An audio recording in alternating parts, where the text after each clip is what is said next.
క్రైస్తలో ఈరోజు దేవుని యొక్క వాగ్దానం సంఖ్యాకాండం 6వ అధ్యాయం 26వ వచనం. యెహోవా నీకు సమాధానం కలగచేయును గాక.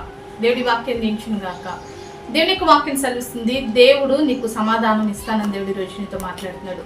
ఏ విషయంలో, ఎవరిని బట్టి, ఏ పరిస్థితిని బట్టి సమాధానాన్ని కోల్పోయి నువ్వు భయపడుతున్నావో, బాధపడుతున్నావో, అలసిపోయినట్టున్నావో, దేవుడు చెప్తున్న మాట ఏంటంటే దేవుడు నీకు సమాధానం ఇస్తాను అంటున్నాడండి. దేవుని స్తోత్రం.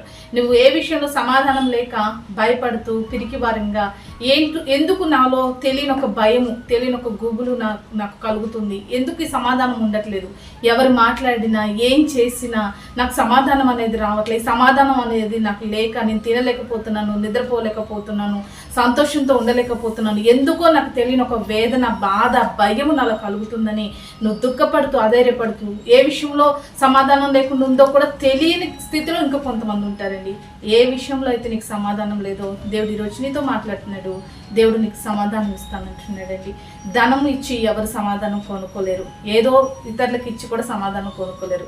సమాధానానికి కర్త, దాన్ని కొనసాగించు యేసు వైపును చూడు. నీ జీవితంలో దేవుడు గొప్ప సమాధానం చేత నిన్ను ఆదరించునుగాక. ఆమేన్. ప్రార్థన చేసుకుందామండి.